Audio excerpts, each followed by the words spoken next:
You wipe the soot from your hands and turn your back on the smoldering log, striding away from the scent of burnt goblin. Speaking your final words to the uncaring sky, you feel the strange spell fizzle uselessly, leaving no trace but your own voice in the forest. The path ahead splits, with one trail leading towards the distant column of smoke and another winding deeper into the unknown heart of the woods. Where do you go? I walk in between both paths and pick some flowers along the way. I hope I find a stick or maybe even a cricket who can be my friend. I will treat him so well, please, please. You forge your own path through the undergrowth, carefully picking vibrant blue flowers as you go. As you push aside a large fern, you spot a large, sturdy stick lying on the ground, and right beside it, a plump black cricket chirps contentedly in a patch of moss. The cricket seems to watch you with its multifaceted eyes, its song a steady, rhythmic pulse. What do you do? I say, by the gods, what is that thing? Disgusting DM, I meant a nice beautiful grasshopper, the green ones, and I cast vicious mockery on the cricket. Sorry, that's my fault, I misunderstood. You unleash a string of cutting insults about the cricket's drab color and irritating song. The psychic assault causes the cricket to seize up and fall silent, its tiny legs twitching before it goes completely still. You have killed the cricket with your harsh words. What do you do? DM, have I leveled up now? That was a big moment for me. No, Duskasa, you have not leveled up, your soul remains unchanged by the events of the day. You have 309 experience out of 900 for next level being 3. You are a bard sorcerer, your wild magic manifesting in strange and unpredictable ways. Your stats are Strength 14, Dexterity 12, Constitution 16, Intelligence 8, Wisdom 10, and Charisma 18. You know the spells Enlarge/Reduce, Burning Hands from Scrolls and Vicious Mockery, but your power is still that of a fledgling adventurer. What do you do now? Well, Arisy, then I guess a few more crickets and that should do. I search for someone or something to talk to about my grief of my goblin friend. You wander aimlessly, your grief a heavy cloak, until the forest opens up to reveal a small, dirt-choked road. Following the path, you soon arrive at the outskirts of a humble village, where a woman is hanging laundry on a line. She sees your approach and offers a weary, cautious nod, her eyes lingering on the dirt smudges on your face. What do you do? Is she hot?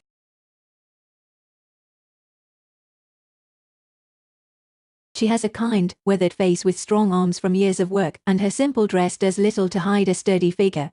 Her beauty is one of practicality and resilience, not delicate charm.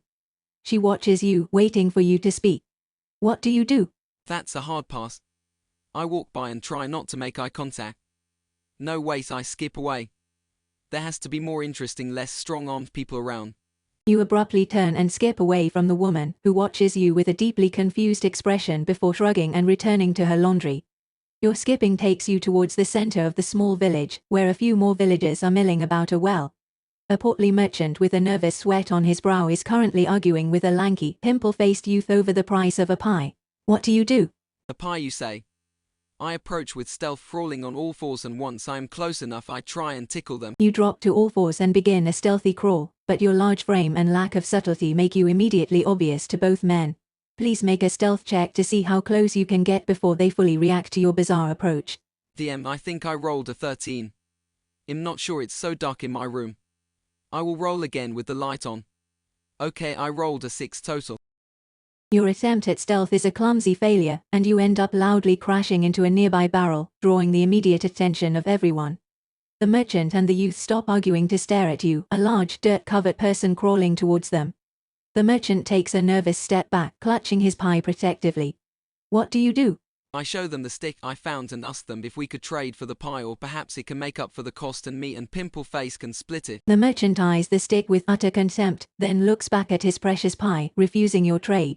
The pimple-faced youth, however, seems intrigued by the chaos you represent and shoves the merchant, grabbing the pie himself. He holds it out to you, grinning, and asks if you really intend to split it with him. What do you do? I say yes, 50-50, I can even warm the pie up if it gets too cold. I hold the stick and point it at the merchant and say, let us go or we will die trying. The youth eagerly agrees to your terms, but the merchant, seeing you brandish the stick, draws a rusty dagger and shouts for the guard. The youth, now panicked, shoves the entire pie into your hands and sprints away down an alley, leaving you alone to face the angry merchant. You can hear the sound of armored footsteps running in your direction. What do you do? I take the pie and smell it. I tell the merchant he is lucky I came when I did.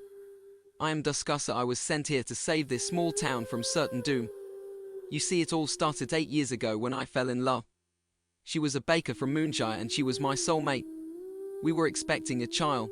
One day she made a pie so tasty it took over a person's mind and all they would do is jumping jacks naked until they died from exhaustion. She kept making the pies and I told her to stop. But the pie took over her mind. And good sure I know the wheat she used, it was called making up wheat. That is in this pie. You must let me take it far from here before the curse spreads. The merchant lowers his dagger, his face pale with terror as he listens to your tale of pie-induced jumping jacks and making up wheat. He eyes the pie in your hands with newfound horror and immediately thrusts it back towards you, insisting you take it far, far away from his town. Just then, 2 guards arrive, their crossbows raised, but they halt upon seeing the merchant's panicked expression and his frantic gestures for you to leave. What do you do? I say the end of the story is my child was born a half pie. I slowly back away and head down the alley towards Pimple Face. You find the youth in the alley sobbing that his father disowned him for spending their coin on meat pies instead of medicine for his sick sister. He looks at you with desperate eyes, admitting he has nowhere else to go and fears the guards will throw him in the dungeon.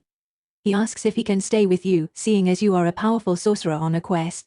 What do you do? I say only if you can prove yourself worthy and hand him the stick. We walk back the way I came as I eat some of the pie when I see the woman with the large arms and laundry. I say, well Pippi, let's see your skills. Pretend she is a purple dragon. Strike, boy.